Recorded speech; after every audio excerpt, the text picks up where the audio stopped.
ನಮಸ್ಕಾರ ಎಲ್ರಿಗೂ. ಇವತ್ತಿನ ವಿಡಿಯೋದಲ್ಲಿ ವೆಲ್ಸ್ ಫಾರ್ಗೋದಲ್ಲಿ ಹೈರಿಂಗ್ ಆಗ್ತಾ ಇದೆ ಇಂಟರ್ನ್ಶಿಪ್ ಅನಾಲಿಸ್ಟ್ ರೋಲ್ಗೆ. ಈವನ್ ಇದಕ್ಕೆ ಫ್ರೆಷರ್ಸು ಕೂಡ ಅಪ್ಲೈ ಮಾಡ್ಬೋದಾಗಿರುತ್ತೆ. ಇನ್ ಡೀಟೇಲ್ ಆಗಿ ಒಂದು ವಿಡಿಯೋದಲ್ಲಿ ತಿಳಿಸ್ಕೊಡ್ತೀನಿ. ವಿಡಿಯೋನ ಎಂಡ್ವರೆಗೂ ನೋಡಿ. ಇಷ್ಟ ಆದರೆ ಲೈಕ್ ಮಾಡಿ. ಹಾಗೆ ಇದೇ ರೀತಿಯ ಜಾಬ್ ರಿಲೇಟೆಡ್ ವೀಡಿಯೋಸ್ಗೆ ನಮ್ಮ ಚಾನಲ್ನ ಸಬ್ಸ್ಕ್ರೈಬ್ ಆಗಿ ಅಂತ ಹೇಳ್ತಾ ಬನ್ನಿ ತಡ ಮಾಡದೆ ವಿಡಿಯೋನ ಸ್ಟಾರ್ಟ್ ಮಾಡೋಣ. ಮೊದಲನೇದಾಗಿ ಎಲಿಜಿಬಿಲಿಟಿ ಕ್ರೈಟೀರಿಯಾ ನೋಡ್ತಾ ಹೋಗೋಣ. ಎಜುಕೇಷನ್ ಕ್ವಾಲಿಫಿಕೇಷನ್ ಬಂದು ಬ್ಯಾಚುಲರ್ಸ್ ಅಥವಾ ಮಾಸ್ಟರ್ಸ್ ಡಿಗ್ರಿ ಕಂಪ್ಲೀಟ್ ಆಗಿದೆ ಅಂದರೆ ಈ ಒಂದು ಜಾಬ್ಗೆ ಅಪ್ಲೈ ಮಾಡ್ಬೋದಾಗಿರುತ್ತೆ. ಅಂತಂದರೆ ಯಾವುದೇ ಒಂದು ಸ್ಟ್ರೀಮಲ್ಲಿ ಆಗಿದ್ರೂ ಪರವಾಗಿಲ್ಲ, ನಿಮ್ಮದು ಡಿಗ್ರಿ ಅಥವಾ ಮಾಸ್ಟರ್ಸ್ ಡಿಗ್ರಿ ಕಂಪ್ಲೀಟ್ ಆಗಿದೆ ಅಂದರೆ ಈ ಒಂದು ಜಾಬ್ಗೆ ಅಪ್ಲೈ ಮಾಡ್ಬೋದಾಗಿರುತ್ತೆ. ಹಾಗೆ ಇದಕ್ಕೆ ಯಾರ್ಯಾರು ಅಪ್ಲೈ ಮಾಡ್ಬೋದು ಅಂತ ನೋಡೋದಾದರೆ ಫೈನಲ್ ಇಯರ್ ಸ್ಟೂಡೆಂಟ್ಸು ಕೂಡ ಅಪ್ಲೈ ಮಾಡ್ಬೋದು ಇದಕ್ಕೆ.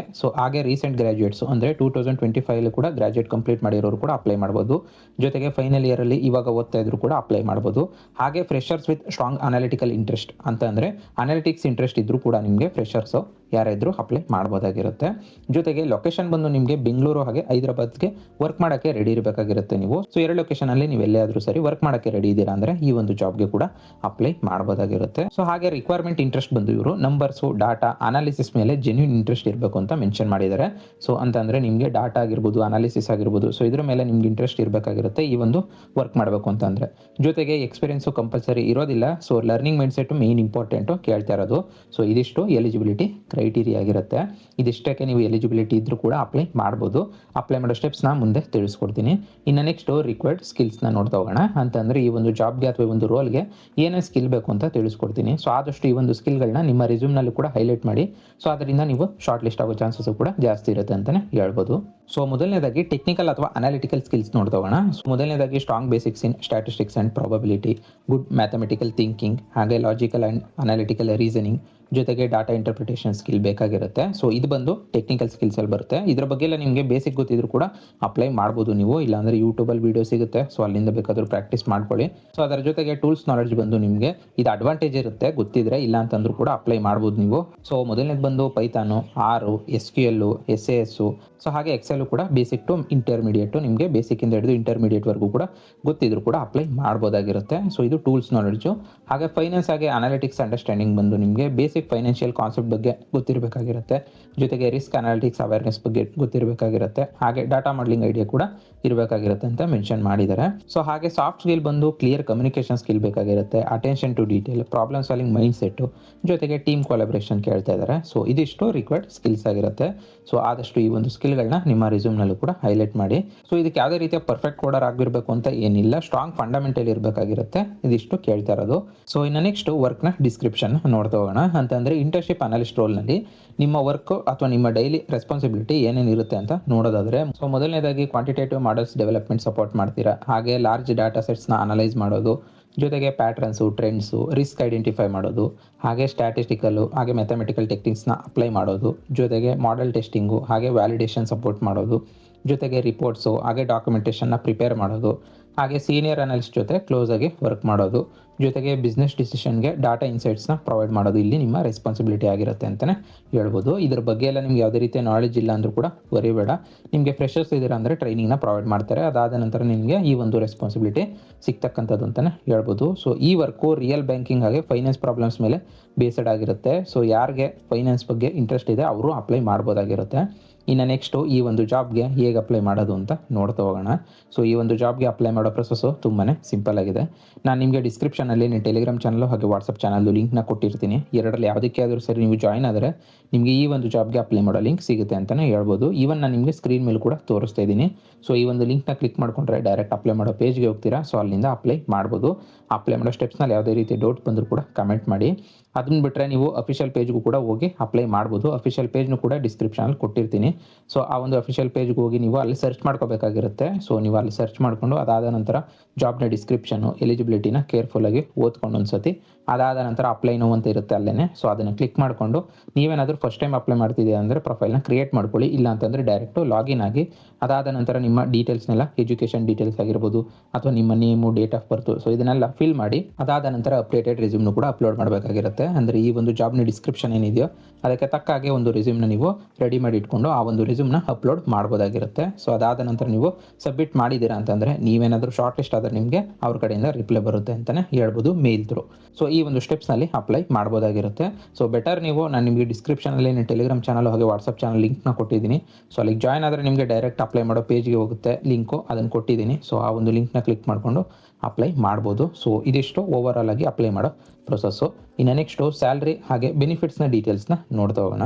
ಸೊ ಅಂತಂದರೆ ಈ ಒಂದು ರೋಲ್ ಬಂದು ಇಂಟರ್ನ್ಶಿಪ್ ಆಗಿರೋದ್ರಿಂದ ನಿಮಗೆ ಇದಕ್ಕೆ ಸ್ಟಿಪೆಂಡ್ ಸಿಗ್ತಾ ಹೋಗುತ್ತೆ ಕಂಪ್ನಿ ಸ್ಟ್ಯಾಂಡರ್ಡ್ಸ್ ಪ್ರಕಾರ. ಸೊ ಅದರ ಜೊತೆಗೆ ನಿಮಗೆ ಎಕ್ಸ್ಟ್ರಾ ಬೆನಿಫಿಟ್ಸ್ ಆಗಿ ಸ್ಟ್ರಕ್ಚರ್ ಟ್ರೈನಿಂಗ್ ಪ್ರೋಗ್ರಾಮ್ ಸಿಗುತ್ತೆ. ಸೊ ಹಾಗೆ 1-to-1 ಮೆಂಟರ್ಶಿಪ್ ಸಿಗುತ್ತೆ. ಜೊತೆಗೆ ರಿಯಲ್ ವರ್ಲ್ಡ್ ಫೈನಾನ್ಸ್ ಎಕ್ಸ್ಪೋಜರ್ ಆಗುತ್ತೆ. ಜೊತೆಗೆ ಗ್ಲೋಬಲ್ ಬ್ಯಾಂಕಿಂಗ್ ಪ್ರಾಜೆಕ್ಟ್ ಎಕ್ಸ್ಪೀರಿಯನ್ಸ್ ಸಿಗುತ್ತೆ. ಸೊ ಹಾಗೆ ನಿಮ್ಮ ರಿಸ್ಯೂಮ್ ಕೂಡ ಸ್ಟ್ರಾಂಗ್ ಆಗುತ್ತೆ ಅಂತಲೇ ಹೇಳ್ಬೋದು. ಸೊ ಇಂಟರ್ನ್ಶಿಪ್ ಆದಮೇಲೆ ನಿಮಗೆ ಫುಲ್ ಟೈಮ್ ಆಪರ್ಚುನಿಟಿ ಚಾನ್ಸಸ್ ಕೂಡ ಸಿಗುತ್ತೆ ಅಂತಲೇ ಹೇಳ್ಬೋದು. ಸೊ ಇದು ಸ್ಯಾಲ್ರಿ ಹಾಗೆ ಬೆನಿಫಿಟ್ಸ್ನ ಡೀಟೇಲ್ಸ್ ಆಗಿರುತ್ತೆ. ಸೊ ಎಕ್ಸಾಕ್ಟ್ ಸ್ಟಿಪೆಂಡ್ನ ಅನೌನ್ಸ್ ಮಾಡಿಲ್ಲ, ಕಂಪ್ನಿ ಸ್ಟ್ಯಾಂಡರ್ಡ್ ಪ್ರಕಾರ ಸಿಗುತ್ತೆ ಅಂತ ಹೇಳಿದ್ದಾರೆ. ಇನ್ನು ನೆಕ್ಸ್ಟು ಕೆರಿಯರ್ ಗ್ರೋತ್ನ ನೋಡ್ತಾ ಹೋಗೋಣ. ಅಂತಂದರೆ ಈ ಒಂದು ಇಂಟರ್ನ್ಶಿಪ್ನು ನಿಮ್ಮದು ಕಂಪ್ಲೀಟ್ ಆದಮೇಲೆ ನೆಕ್ಸ್ಟು ನಿಮ್ಮ ಕೆರಿಯರ್ ಪಾತು ಯಾವ ರೀತಿ ಇದೆ ಅಂತ ನೋಡೋದಾದರೆ, ಕ್ವಾಂಟಿಟೇಟಿವ್ ಅನಲಿಸ್ಟ್ ಆಗಿರ್ಬೋದು, risk ಅನಲಿಸ್ಟು, data scientist, model validation ಅನಲಿಸ್ಟು, so finance analytics specialist ಅಂತ ಕೂಡ ನಿಮಗೆ ರೋಲ್ಸ್ಗೆ ಸಿಗ್ತಾ ಹೋಗುತ್ತೆ ಅಂತಲೇ ಹೇಳ್ಬೋದು. ಫ್ಯೂಚರ್ ಪಾಸಿಬಿಲಿಟಿ ಇರುತ್ತೆ ಅಂತಲೇ ಹೇಳ್ಬೋದು. ಸೊ ಇದು ಕೆರಿಯರ್ ಗ್ರೋತ್ನ ಡೀಟೇಲ್ಸು.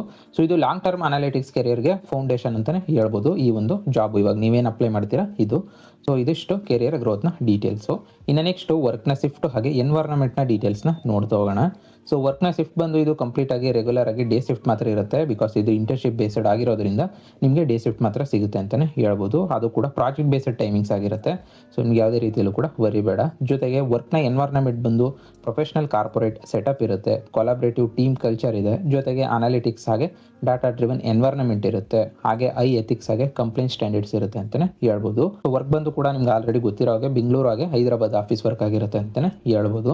ಸೊ ಇದು ವರ್ಕ್ನ ಶಿಫ್ಟ್ ಹಾಗೆ ಎನ್ವೈರನ್ಮೆಂಟ್ನ ಡೀಟೇಲ್ಸು. ಇನ್ನು ನೆಕ್ಸ್ಟು ಡೈರೆಕ್ಟು ಇಂಟರ್ವ್ಯೂನ ಪ್ರೊಸೆಸ್ ನೋಡ್ತಾ ಹೋಗೋಣ. ಅಂತಂದರೆ ಇಂಟರ್ವ್ಯೂ ಯಾವ್ಯಾವ ರೌಂಡ್ಸಲ್ಲಿ ಬರುತ್ತೆ ಅಂತ ನೋಡೋದಾದರೆ, ಮೊದಲನೇ ರೌಂಡ್ ಬಂದು ನಿಮ್ಮದು ರೆಸ್ಯೂಮ್ ಶಾರ್ಟ್ ಲಿಸ್ಟಿಂಗ್ ಆಗುತ್ತೆ. ಸೊ ನೀವೇನಾದರೂ ಶಾರ್ಟ್ ಲಿಸ್ಟ್ ಆಗಿದ್ದೀರಾ ಅಂದರೆ ನಿಮಗೆ ಅವ್ರ ಕಡೆಯಿಂದ ಮೇಲ್ ಥ್ರೂ ರಿಪ್ಲೈ ಬರುತ್ತೆ ಅಂತ ಆಲ್ರೆಡಿ ತಿಳಿಸ್ಕೊಟ್ಟಿದ್ದೀನಿ.